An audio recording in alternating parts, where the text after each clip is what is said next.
ஹிந்தி அப்படிங்கிற அந்த மொழியை நாம் யாரும் எதிர்க்கல. ஹிந்தி மொழி, ஹிந்தியை பேசுகின்ற மக்களுக்கு அது தாய்மொழி. அந்த மொழி பேசுகின்ற மக்களை மதிக்கிறோம், அந்த மொழியை நம்ம நேசிக்கிறோம். நமக்கு தெரியாது, நம்ம ரசிக்காத ஹிந்தி பாட்டை எம்புட்டு பாட்டு ரசிச்சிருக்கோம். நானே மேடையில் பாடி எத்தனை பாட்டுக்கு பிரைஸ் வாங்கியிருக்கேன். मेरे सपनों की रानी कब आएगी तू, आए रुत मस्तानी कब आएगी तू அப்படி இந்த பாட்டை பாடி, ஹிந்தியே தெரியாது எனக்கு, ஆனால் ஹிந்தியை அருமையாக பாடுவேன்.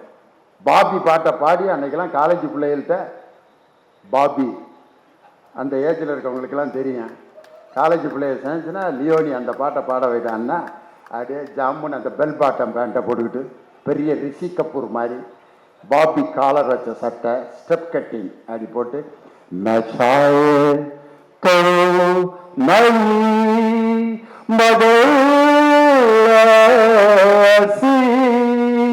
जब से देखा मैंने तुझको मुझको शायरी आ गई, न शायर तो नहीं, प्यार का नाम मैंने सुना था मगर क्या थे अपने उठा कर அப்படின்னு பாடினா ஏன்னு கை தட்டுவாங்க. ஹிந்தி பாட்டை நான் ரசிக்கிறேன், கேட்கிறேன். ஹிந்தி மொழிக்கு நாம் எதிரி அல்ல, அதையும் பேசுகின்ற மக்கள் தாய்மொழியாக அதை பயன்படுத்துகிறார்கள். ஹிந்தியை நம்ம படிக்க வேணான்னு யாரும் சொல்லலை. தமிழ் மொழியின் மீது ஹிந்தி திணிக்கப்படுவதைத்தான் ஒவ்வொரு தமிழனும் எதிர்க்கிறானே ஒழிய ஹிந்தி மொழிக்கு நாம் எதிரியே இல்லை. இன்னைக்கு பாரநூல் கழகத்தின் சார்பாக ஹிந்தியை முதல் லாங்குவேஜா வச்சிருக்கிற மாணவர்களுக்கு ஹிந்தியில புத்தகம் அடிச்சு நாங்க கொடுத்துட்டு இருக்கோம். ஹிந்திக்கு எதிரி அல்ல, ஹிந்தி திணிப்புக்குத்தான் நாம் எதிரி. பாம்பேல போயிருக்கணும்னா ஹிந்தி படிக்கணும். ஹிந்தி தெரியாம பாம்பேல பொழைக்க முடியுமா? என்எஸ் கிருஷ்ணன் இங்கிருந்து பாம்பேக்கு போயிருக்காரு. போய் ஒரு ஹோட்டலில் போய், தம்பி பால் பால், அவன் பாம்பேல இருக்க சப்ளையருக்கு பால்னா என்னன்னு தெரியல. கே சார், கே பால், கே பால், பால் பால் பால் பால் பால்ங்கிறாரு. அவனுக்கு புரியல. பார்த்தாரு என்எஸ் கிருஷ்ணன், பேப்பர் அப்படின்னு ஒரு பேப்பரை வாங்கினார். மாட்டை வரைஞ்சி, மாட்டு மடியை வரைஞ்சி பால்னு பீச்சிருக்காரு. அப்புறம் கொண்டு வந்திருக்கான் பால். 8 மணிக்கு கேட்ட பால் 12:45 தான் வந்து சேர்ந்துருக்கு. அங்கே போய் தூத்துங்கிற வார்த்தை தெரிலன்னா ஹோட்டலில் பால் வாங்கி சாப்பிட முடியாது. ஹிந்தி தேவைன்னா நம்ம படிச்சுக்கலாம். ஹிந்தி மொழியை நாம் மதிக்கிறோம். ஆனால் தமிழ் மொழிக்கு மீறி நீ தமிழை விட ஹிந்தியைத்தான் படிக்க வேண்டும் என்று திணிக்கப்படுவதைத்தான் ஒவ்வொரு தமிழனும் எதிர்க்கிறான் என்பதை இந்த நேரத்தில் நாம் தமிழராக இருந்தாலும் ஹிந்தி என்ற மொழியை மதிப்பதற்கு பார்த்தீங்களா, இதுதான் தமிழன் உலகத்திற்கு கற்றுக் கொடுத்த மிகப்பெரிய நாகரிகம். நான் ஒரு மதத்தில் இருந்தாலும் இன்னொரு மதத்தை மதிப்பது என்பது மிகப்பெரிய இன்னைக்கு காலத்தினுடைய கட்டாயம்.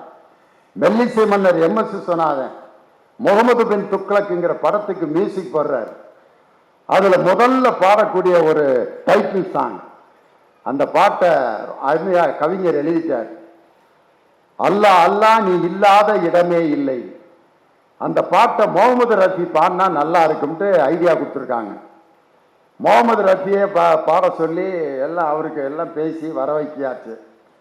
ஆனால் அந்த ஒரு குரூப் வந்து இல்லை எம்.எஸ். விஸ்வநாதனே பாடட்டும் அப்படிங்கிறாங்க. உடனே அந்த படத்தினுடைய தயாரிப்பாளர் சீட்டு போட்டுருவான். முகமது ரஃபி, எம்.எஸ். விஸ்வநாதன் 2 பேரையும் பேர் எழுதி சீட்டை போட்டு யார் பேர் வருதோ அவரை பாட வச்சிடலாம் அப்படின்னு சீட்டு போட்டு எடுத்தா எம்.எஸ். விஸ்வநாதன் வந்துச்சு. அந்த பாட்டை எம்.எஸ். விஸ்வநாதன் மியூசிக் போட்டு பாடினார். அல்லாஹு அக்பர் அல்லாஹ் நீ இல்லாத இடமே இல்லை, நீதானே உலகின் எல்லை, அல்லா அல்லா தின்றன் அல்லா அல்லா. உடலுக்கு 9 வாசல், மனதுக்கு 80 வாசல், உயிருக்கு உயிராய் காணும் ஒரு வாசல் பள்ளி வாசல். அல்லா அல்லா. இவ்வளவு பெரிய விபூதி, இவ்வளவு பெரிய குங்குமத்தை வைத்து கொண்டு எம்.எஸ். விஸ்வநாதன் பாடி அந்த இஸ்லாமிய பாடல் அனைத்து இஸ்லாமியர்களாலும் பாடப்பட்டது, வரவேற்கப்பட்டது. இப்படி அவர் ஒரு மதத்தில் இருந்தாலும் இன்னொரு மதத்தை மதிப்பது, நான் ஒரு அரசியல் கட்சியில் இருந்தாலும் இன்னொரு அரசியல் கட்சியை மதிப்பது, அவர்கள் மீது இருக்க விமர்சனத்தை சொல்வது, ஆனால் அவர்களையும் மதிப்பது என்பதுதான் உண்மையான உலகத்திற்கு தமிழன் கற்றுக் கொடுத்த நாகரிகம்.